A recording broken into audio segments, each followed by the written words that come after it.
ನಮಸ್ಕಾರ friends, welcome back to our YouTube channel. ಇವತ್ತಿನ special video ಬಂದು ಫಸ್ಟ್ ಡೇ ಆಫ್ ಸ್ಕೂಲ್ ಹೇಗಿದೆ ನನ್ನ ಮಕ್ಕಳದು ಅಂತ ನಿಮ್ಮ ಜೊತೆ ಶೇರ್ ಮಾಡ್ತಾ ಇದ್ದೀನಿ. ಅವ್ರ ಎಕ್ಸೈಟ್ಮೆಂಟ್ ಹೇಗಿರುತ್ತೆ ಅಂತಲೂ ನೋಡೋಣ. ಹಾಗೆ ಒಂದು ಸ್ಪೆಷಲ್ ಆದ ಐಸ್ ಕ್ರೀಮನ್ನು ರೆಡಿ ಮಾಡಿದ್ದೀನಿ. ಈ ವಿಡಿಯೋ ಎಂಡಿಗೆ ಅದನ್ನು ಕೂಡ ನಿಮಗೆ ರೆಸಿಪಿನ ಶೇರ್ ಮಾಡ್ತೀನಿ. ನೋಡ್ಬೋದು, ತುಂಬ ಖುಷಿಯಾಗಿ ಬೆಳಗ್ಗೆ ಬೇಗ ಎದ್ದರು.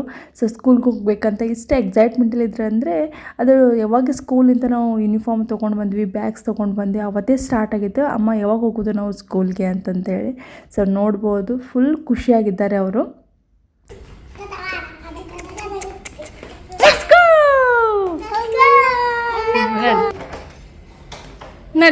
ಸ್ಕೂಲ್ ಬಂದು ತುಂಬಾ ಹತ್ತಿರ ಇದೆ ಮನೆಗೆ ನೋಡಿದರೆ. ಸೊ ಆಲ್ಮೋಸ್ಟ್ ವಾಕೇಬಲ್ ಡಿಸ್ಟೆನ್ಸ್ ಇದೆ. ಆರಾಮಾಗಿ ಒಂದು 5 ಮಿನಿಟ್ಸಲ್ಲಿ ನಾವು ಇಂದ ನಾವು ಸ್ಕೂಲ್ಗೆ ರೀಚ್ ಆಗ್ಬೋದು, ಅಷ್ಟು ಈಸಿಯಾಗಿದೆ. ಸೊ ಹಾಗಾಗಿ ಲಿಫ್ಟ್ನಿಂದ ಹಾಗೆ ಮಕ್ಕಳು ನೋಡ್ಕೋತಾ ಹೋಗ್ತಾಯಿದ್ರು. ಸೊ ನಾವೇ ಹೇಳ್ತಾಯಿದ್ವಿ, ವೇಟ್ ಮಾಡಿ ಬರ್ತೀವಿ ನಾವು ಅಂದರೆ ನಮಗಿಂತ ಮುಂಚೆನೇ ಓಡೋಗ್ತಾಯಿದ್ರು. ನೋಡ್ಬೋದು ನೀವು, ತುಂಬಾ ಖುಷಿಯಲ್ಲಿದ್ದರೆ ಅದೇ ಒಂದು ಖುಷಿ. ಮಕ್ಕಳು ಸ್ಕೂಲ್ಗೆ ಹೋಗ್ತಾರೆ ಅಂದರೆ ಅವ್ರು ಖುಷಿಯಲ್ಲಿದ್ದರೆ ಅದೇ ನಮಗೆ ಒಂದು ಪ್ಲಸ್ ಪಾಯಿಂಟ್ ಅಂತ ಹೇಳ್ಬೋದು. ಯಾಕಂದರೆ ಅಲ್ಲೇ ಅವರು ಎನ್ವೈರ್ಮೆಂಟಿಗೆ ಸೆಟ್ ಆಗ್ಯಾರಂತೂ ಅರ್ಥ ಆಗುತ್ತೆ, ಹಾಗೆ ಇಂಟ್ರೆಸ್ಟ್ ಅದಾರಂತೂ ನಮಗೆ ಫೀಲ್ ಆಗುತ್ತೆ. ಸೊ ಹಾಗಾಗಿ ಏನಾದರೂ ಬೇಜಾರಾದರೆ ಅವರು ಮತ್ತೆ ಸ್ಕೂಲ್ ವಲ್ಲ ಅಂತಂತ ಹೇಳ್ತಾರೆ. ಸೊ ಹಾಗಾದರೆ ಅವ್ರಿಗೇನೋ ಸರಿಯಾಗಿ ಅರ್ಥ ಆಗ್ತಿಲ್ಲ ಅಥವಾ ಏನೋ ಒಂದು ಭಯ ಅನ್ನೋದನ್ನು ಕಾಡ್ತಾ ಇರೋದರಿಂದ ಮಕ್ಕಳು ಸ್ಕೂಲ್ ಅಂತಂದರೆ ಬೇಡ ಅಂತಂತಾರೆ. ಸೊ ಆ ಭಯನ ನಾವು ಮಕ್ಕಳಲ್ಲಿ ಇರಲಾರ್ದಂಗೆ ನಾವು ನೋಡ್ಕೋಬೇಕು. ಆ ಸ್ಕೂಲ್ ಎನ್ವೈರ್ಮೆಂಟ್ ಹೇಗಿರುತ್ತೆ ಅಂತಲೂ ಆಯಿತು. ಹಾಗೆ ಅಲ್ಲೆಲ್ಲ ಚೆನ್ನಾಗಿದ್ರು, ಮಕ್ಕಳಲ್ಲಿ ಒಂದು ಭಯ ಅನ್ನೋದಿರುತ್ತೆ, ಅಮ್ಮನ ಬಿಟ್ಟು ನಾನು ಹೋಗ್ತಾ ಇದ್ದೀನಿ ಅಂತ. ಸ್ಪೆಷಲಿ ನರ್ಸರಿ ಸ್ಕೂಲಿಗೆ ಯಾರು ಫಸ್ಟ್ ಟೈಮ್ ಕಳಿಸ್ತಾ ಇದ್ದಾರೆ ಅವಾಗ ತುಂಬಾ ಭಯ ಇರುತ್ತೆ. ನಂದು ಲಾಸ್ಟ್ ಇಯರ್ ಎಕ್ಸ್ಪೀರಿಯನ್ಸ್ ಹಾಗೇ ಆಗಿತ್ತು. ಸಂಚಿತ್ ತುಂಬಾ ಅಳ್ತಾ ಇರ್ತಿದ್ದ. ಸೊ ಆಲ್ಮೋಸ್ಟ್ 1 ಅವರ್ ಆದಮೇಲೆ ಸ್ಕೂಲ್ಗೆ ಅಡ್ಜಸ್ಟ್ ಆಗ್ತಿದ್ರು ಅಂತ ಹೇಳ್ತಾಯಿದ್ರು ಸ್ಟಾರ್ಟಿಂಗ್ ಡೇಸಲ್ಲಿ. ಬಟ್ ಈ ಇಯರ್ ಅವನಿಗೆ ಗೊತ್ತಾಯಿತು ಸ್ಕೂಲ್ ಅಂದರೆ ಹೀಗಿರುತ್ತೆ, ಅಮ್ಮ ಬಿಟ್ಟು ಹೋಗ್ತಾರೆ ಮತ್ತು ವಾಪಸ್ ಕರ್ಕೊಂಡು ಹೋಗ್ತಾರೆ ಅಂತ. ಮುಂಚೆ ಏನು ಭಯ ಅಂತಂದರೆ, ಸೊ ಅಮ್ಮ ಬಿಟ್ಟರೆ ಮತ್ತು ವಾಪಸ್ ಕರ್ಕೊಂಬರಲ್ಲ, ನಾವು ಅಲ್ಲೇ ಇರಬೇಕಾಗುತ್ತೆ ಅನ್ನೋದು ಒಂದು ಭಯ ಅನ್ನೋದೊಂದು ಕಾಡ್ತಾ ಇರುತ್ತೆ. ಯಾಕಂದರೆ ಸ್ಟಾರ್ಟಿಂಗ್ ಬೌಂಡ್ರಿ ಹೇಗಿರುತ್ತೆ ಅಂದರೆ ಅಮ್ಮನ ಜೊತೆ ಅಷ್ಟೇ ಇರುತ್ತೆ. ಅಮ್ಮ ಮನೆ ಎಲ್ಲಿಗೆ ಹೋದರೂ ಅಮ್ಮ ಜೊತೆಗೆ ಇರ್ತಾರೆ. ಅಮ್ಮ ಇಲ್ಲಾರ್ದನ್ನ ಹೇಗಿರ್ಬೋದು ಅನ್ನೋದೊಂದು ಭಯ ಕಾಡ್ತಿರುತ್ತೆ. ಸೊ ಹಾಗಾಗಿ ಸ್ಕೂಲಲ್ಲಿ ಕರ್ಕೊಂಡು ಬರೋ ಟೈಮ್ನಲ್ಲಿ ಸ್ಕೂಲಲ್ಲಿ ಈ ಥರ ಒಂದು ಸ್ಕೂಲ್ದು ಫಸ್ಟ್ ಡೇ ಫ್ರೇಮ್ ರೆಡಿ ಮಾಡಿದರು. ಎಲ್ಲರೂ ಫೋಟೋಸ್ ಕ್ಲಿಕ್ ಮಾಡ್ತಾಯಿದ್ರು, ಹಾಗೆ ನಾವು ಮಾಡಿದ್ವಿ. ಫಸ್ಟ್ ಡೇ ಇರೋದ್ರಿಂದ ಬ್ಯಾಗ್ ಒಳಗೆ ಅವ್ರು ಹೇಳಿದಂಥ ಇನ್ಸ್ಟ್ರಕ್ಷನ್ ಬಂದು ಜಸ್ಟ್ ಅವ್ರಿಗೆ ಬ್ರೇಕ್ಫಾಸ್ಟ್ಗೆ ನೀವು ಏನು ರೆಡಿ ಮಾಡ್ತೀರ ಅದು ಇಡಿ. ಹಾಗೆ ಅದ್ರ ಜೊತೆಗೆ ನಾವು ಒಂದು ಪೇರ್ ಆಫ್ ಡ್ರೆಸ್ಸಸ್ ಇಡಬೇಕಾಗುತ್ತೆ. ಮಕ್ಕಳು ಸ್ಪೆಷಲಿ ಯಾರು ಪಾಟಿ ಟ್ರೈನಿಂಗ್ ಆಗಿರಲ್ಲ ಅವರು ಏನಾದರೂ ನೀವು ಡೈಪರ್ ಹಾಕ್ಕೊಂಡು ಬನ್ನಿ ಅಂತಲೂ ಮೆನ್ಷನ್ ಮಾಡಿದರು. ಇಲ್ಲ ಅಂದರೆ ನೀವು ಒಂದು ಸೆಟ್ ಬಟ್ಟೆನ ನೀವು ಬ್ಯಾಗ್ ಒಳಗೆ ಇಟ್ಟಿರಿ, ಆ ಥರ ಏನು ಎಮರ್ಜೆನ್ಸಿಲಿ ಆದರೆ ಅದನ್ನು ಕೂಡ ನಾವು ಮ್ಯಾನೇಜ್ ಮಾಡ್ತೀವಿ ಅಂತ. ನೆಕ್ಸ್ಟ್ ಮನೆಗೆ ಬಂದ್ವಿ. ಸೊ ವಾಕೇಬಲ್ ಡಿಸ್ಟೆನ್ಸ್ ಇತ್ತು. ಸೊ ಮಕ್ಕಳಿಗಾಗಿ ಒಂದು ಸ್ಪೆಷಲ್ ಐಸ್ ಕ್ರೀಮ್ ರೆಡಿ ಮಾಡಿದ್ದೆ. ಅದು ಬಂದು ಮಿಲ್ಕ್ ಐಸ್ ಕ್ರೀಮ್ ಅಂತ ಹೇಳ್ಬೋದು. Milks plus dry fruits ice cream ಅಂತ ಕರಿಬೋದು. ತುಂಬಾ ಚೆನ್ನಾಗಿತ್ತು, ಮಕ್ಕಳು ತುಂಬಾ ಎಂಜಾಯ್ ಮಾಡಿದರು. ಬೇಸಿಗೆ ಟೈಮ್ ಅಲ್ವಾ. ಸೊ ಅಲ್ಲಿಂದ ಇಲ್ಲಿಗೆ ಬರೋಷ್ಟಿಗೆ ತುಂಬಾ ಬಿಸಿಲಿತ್ತು. ಹಾಗಾಗಿ ಮಕ್ಕಳಿಗೆ ಏನಾದರೂ ಸ್ವಲ್ಪ ತಣ್ಣಗೆ ಬೇಕಾಗಿತ್ತು. ಸೊ ಹಾಗಾಗಿ ಫಸ್ಟ್ ಡೇ ಸ್ಕೂಲ್ದು ಎಕ್ಸ್ಪೀರಿಯನ್ಸ್ ಜೊತೆಗೆ ಒಂದು ಸ್ಪೆಷಲ್ ಐಸ್ ಕ್ರೀಮು ರೆಡಿ ಇರಲಿ ಅಂಥೇಳಿ ಈ ಐಸ್ ಕ್ರೀಮನ್ನು ನಾನು ರೆಡಿ ಮಾಡಿದೆ. ಬನ್ನಿ ಈ ಐಸ್ ಕ್ರೀಮ್ ಹೇಗೆ ಮಾಡಿದೆ ನಾನು. ತುಂಬಾ ಸಿಂಪಲ್ ಇದೆ. ಜಸ್ಟ್ ಒಂದಿಷ್ಟು ಡ್ರೈ ಫ್ರೂಟ್ಸ್ ಇದ್ದರೆ ಸಾಕು. ನೋಡ್ಬೋದು, ನಿಮ್ಮ ಮನೆಯಲ್ಲಿ ಯಾವ ಥರ ಡ್ರೈ ಫ್ರೂಟ್ಸ್ ಇದೆ ಅಷ್ಟೇ ಯೂಸ್ ಮಾಡಿ.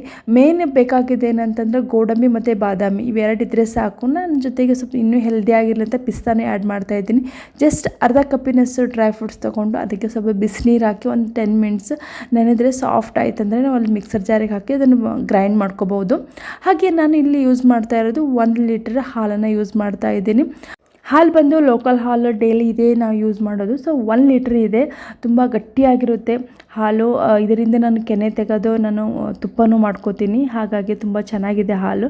ಸೊ ಅದನ್ನು ನಾನು 1 ಲೀಟ್ರ್ ಹಾಲನ್ನು ಬಳಸ್ತಾ ಇದ್ದೀನಿ ಈ ಐಸ್ ಕ್ರೀಮ್ ಮಾಡೋದಕ್ಕೆ. ಇದು ಚೆನ್ನಾಗಿ ನಾವು ಹಾಲನ್ನು ಸ್ಟವ್ ಮೇಲೆ ಇಟ್ಟು ಚೆನ್ನಾಗಿ ಕುದಿಸ್ಬೇಕಾಗುತ್ತೆ.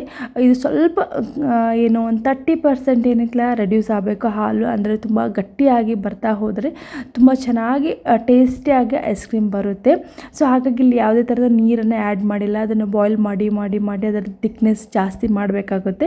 ನೋಡ್ಬೋದು. ಒಂದು 5 to 6 ಕುದಿ ಬರುತ್ತೆ. ಅದನ್ನು ನಾವು ಅಲ್ಲೇ ಮುಂದ್ಗಡೆ ನಿಂತ್ಕೊಂಡು ಅದನ್ನೆಲ್ಲ ಅಷ್ಟು ಚೆನ್ನಾಗಿ ಏನು ಮಿಕ್ಸ್ ಮಾಡ್ಕೊತಾ ಇರಬೇಕಾಗುತ್ತೆ. ಇಲ್ಲಿ ನೋಡ್ಬೋದು ಚೆನ್ನಾಗಿ ಡ್ರೈ ಫ್ರೂಟ್ಸ್ ನೆಂದಿದೆ. ಅದರ ಸೊಪ್ಪನ್ನು ತೆಗೆದು ಬಿಡ್ತೀನಿ. ಇವಾಗ ಬಾದಾಮಿಯಲ್ಲಿರೋದನ್ನು ಅದನ್ನು ತೆಗೆದು ನಾನು ಮಿಕ್ಸರ್ ಜಾರಲ್ಲಿ ಹಾಕಿ ಫೈನ್ ಪೇಸ್ಟ್ ಮಾಡ್ಕೊತೀನಿ.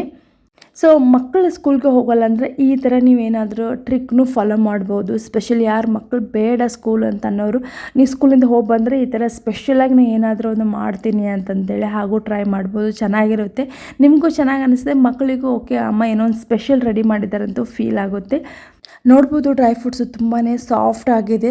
ಸೊ ಜಸ್ಟ್ ಒಂದು 10 ಮಿನಿಟ್ಸ್ ನಾವು ಬಿಸಿನೀರಲ್ಲಿ ಇಟ್ಟರೆ ಸಾಕು. ಹಾಗೆ ಅಲ್ಲಿ ಹಾಲು ಕುದೀತಾ ಇದೆ. ಸೊ ಸೈಡ್ ಬೈ ಸೈಡ್ ಈ ಥರ ನಾವು ಇಮಿಡಿಯೇಟಾಗಿ ಮಾಡ್ಕೋಬೋದು.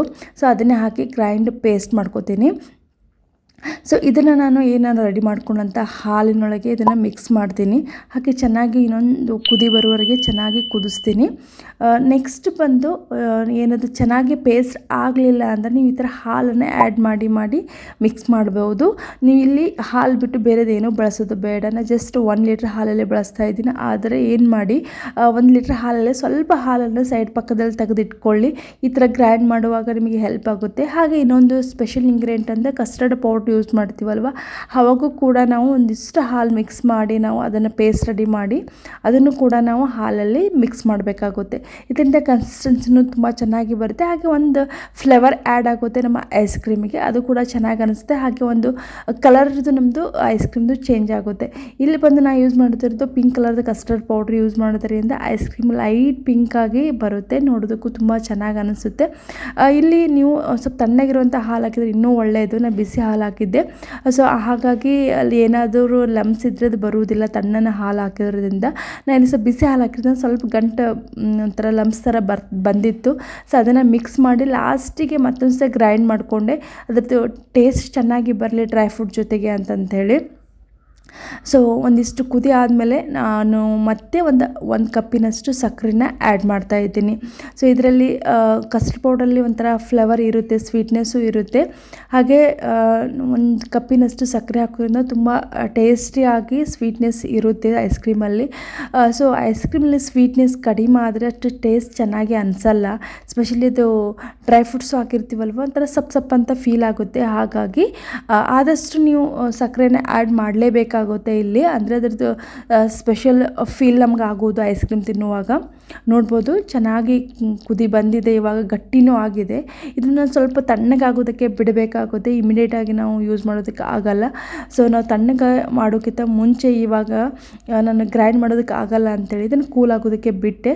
ಸೊ ಇದು ತಣ್ಣಗೆ ಆದಮೇಲೆ ನಾನು ಮತ್ತೆ ಮಿಕ್ಸರ್ ಜಾರ್ನಲ್ಲಿ ಹಾಕಿ ಇದನ್ನು ಮತ್ತೆ ಒಂದು ಜಸ್ಟ್ ಗಿರ್ಕ್ ಅಂತ ಅನಿಸಿದರೆ ಸಾಕು, ಆನ್ ಆ್ಯಂಡ್ ಆಫ್ ಮಾಡಿದರೆ ಸಾಕಾಗುತ್ತೆ.